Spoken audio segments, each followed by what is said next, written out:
Good morning students, welcome to SST class. Yesterday in the previous video we learned about Indian secularism. Indian secularism means Bharat की धर्मनिरपेक्षता या भारत का धर्मनिरपेक्ष सिद्धांत, जिसमें हमने सीखा था कि भारत की जो सरकार है वो किसी भी रिलीजन को प्रमोट करने में अपना सपोर्ट नहीं करती है। मतलब धर्म और सरकार दोनों अलग अलग हैं। गवर्नमेंट स्पेसेस जैसे कि law courts, police stations, government schools और ऑफिसेस, यहाँ पर किसी भी तरह की धार्मिक जो मूर्ति है, पिक्चर है या तस्वीर है, इसको डिस्प्ले नहीं किया जाता है। इसको हम एक एग्जाम्पल से समझ लेते हैं। ये गवर्नमेंट हाई स्कूल है, यहाँ सीमापुर में। यहाँ बच्चे जो हैं वो अपने टीचर से परमिशन मांग रहे हैं कोई रिलीजियस फेस्टिवल सेलिब्रेट करने के लिए, तो टीचर उन्हें डिनाई कर देता है।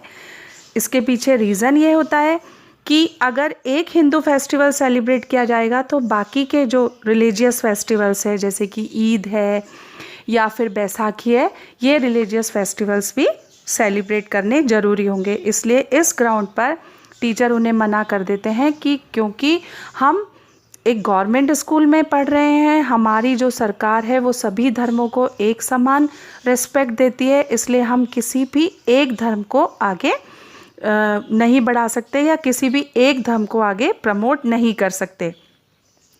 इसमें क्योंकि यहाँ पर within the school would have been a violation of the government's policy of treating all religions equally. अगर वो टीचर परमिशन दे देते बच्चों को रिलीजियस फेस्टिवल को सेलिब्रेट करने की, तो दूसरे धर्मों, जो गवर्नमेंट की जो पॉलिसी है सभी धर्मों को एक समान ट्रीट करना, वो वायलेट होती। गवर्नमेंट स्कूल्स जो हैं वो नहीं प्रमोट करते किसी भी एक धर्म को, ना ही मॉर्निंग प्रेयर्स में, ना ही किसी तरह के रिलीजियस फेस्टिवल्स में। लेकिन ये नियम प्राइवेट स्कूल्स पे अप्लाई नहीं होता। बहुत सारे प्राइवेट स्कूल्स हैं जो कि बहुत सारी रिलीजियस एक्टिविटीज़ को प्रैक्टिस करते हैं। दूसरा तरीका ये है कि इंडियन सेकुलरिज्म जो है वो प्रिवेंट करता है through a strategy of non interference, कि ये किसी के भी धार्मिक विश्वासों में दखलंदाजी नहीं करता। इसका मतलब ये है कि ये सभी धर्मों की जो सेंटिमेंट्स हैं उनका सम्मान करता है और किसी भी रिलीजियस प्रैक्टिस के अंदर इंटरफेयर नहीं करता। जैसे कि इंडिया के अंदर जो लोग टू व्हीलर ड्राइव करते हैं उसमें हेलमेट पहनना ज़रूरी है, लेकिन सिखों को इससे हेलमेट वियर करने के रूल से आज़ादी दी गई है, क्योंकि सिख लोग अपने सिर पर पगड़ी पहनते हैं, पगड़ी जो कि उनकी रिलीजियस प्रैक्टिसेस से रिलेटेड है। तीसरा तरीका ये है जिसमें कि इंडियन सेकुलरिज्म काम करता है, to prevent the domination listed earlier is through a strategy of intervention, जिसमें कि जब कोई एक ग्रुप किसी दूसरे ग्रुप को डोमिनेट करता है तो यहाँ पर ये हस्तक्षेप भी करता है। जैसे कि अपर कास्ट के लोग लोअर कास्ट के पीपल के साथ में डिस्क्रिमिनेशन करते हैं या उनके राइट टू इक्वलिटी एक्ट को वायलेट करते हैं, तो ऐसे मामलों में जो हमारा स्टेट है वो इंटरफेयर भी करता है। The intervention of the state can also be in form of support. कभी कभी सरकार का जो हस्तक्षेप है वो सपोर्ट के रूप में भी सामने आता है। जैसे जो इंडियन कॉन्स्टिट्यूशन है ये रिलीजियस कम्युनिटीज़ को ये राइट देता है to set up their own schools and colleges, कि वो अपने खुद के स्कूल या कॉलेज बनाए। जैसे बहुत सारे मदरसे होते हैं या बहुत सारे मिशनरी स्कूल्स हैं, इनके लिए ये फाइनेंशियल एड भी देते हैं। Now let us learn in what way is Indian secularism different from that of the other democratic countries. Bharat के जो धर्मनिरपेक्षता है वो दूसरे डेमोक्रेटिक नेशन से कैसे है। जैसे बहुत सारे तरीक़ों में तो भारत और दूसरे जो डेमोक्रेसीज़ है उनका जो सेक्युलरिज्म है वो सेम है, लेकिन जैसे यूनाइटेड स्टेट्स ऑफ अमेरिका में है कि यूएसए जो है there is a separation between state and religion, means that neither the state nor religion can interfere in the affairs of one another। जैसे कि अमेरिका के अंदर ना ही तो सरकार धार्मिक मामलों में कुछ बोलेगी, ना ही सरकार के जो कामकाज है उनके अंदर कोई इंटरफेयर करेगा। लेकिन भारत में, इंडिया में इससे थोड़ा सा अलग है। जैसे कुछ मामलों में सरकार जो है वो धार्मिक मामलों के अंदर हस्तक्षेप कर देती है, इंटरफेयर कर देती है।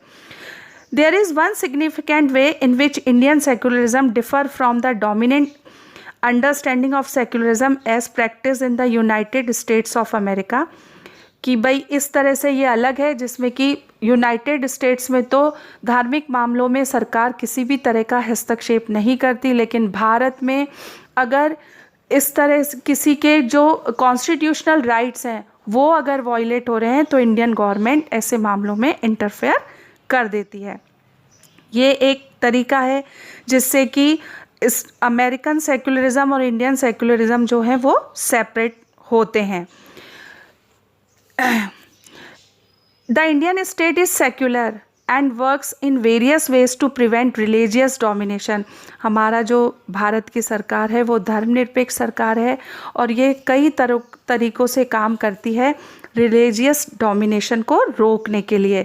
इंडियन कॉन्स्टिट्यूशन में फंडामेंटल राइट्स दिए गए हैं जिसमें कि सेक्युलर प्रिंसिपल्स मतलब धर्मनिरपेक्ष सिद्धांत बताए गए हैं।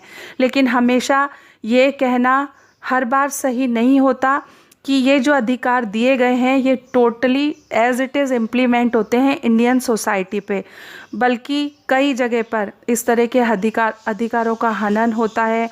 हम देखते हैं कई बार जातिगत दंगे फसाद या लड़ाई झगड़े हो जाते हैं। तो हमें चाहिए एक कॉन्स्टिट्यूशनल मैकेनिज़्म जो कि इस तरह की गतिविधियों को रोके, और जब हमें इसके बारे में जानकारी होगी तभी हम इसको कर पाएंगे।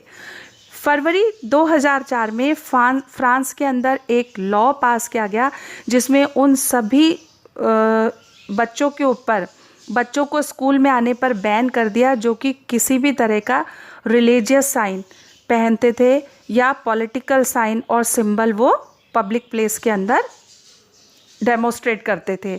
जैसे कि इस्लाम के अंदर लड़कियां जो हैं वो अपने हेड को कवर करती हैं हेड स्कार्फ से, या जॉइश लोग जो हैं वो स्कल कैप पहनते हैं, या फिर क्रिश्चियंस जो हैं वो क्रॉस पहनते हैं। तो फ्रांस में जो पब्लिक प्लेस थे वहाँ पर इसको बैन कर दिया गया। बहुत सारे इमिग्रेंट्स थे जो कि अल्जीरिया, तंजानिया और मोरक्को से आए थे 1960s में।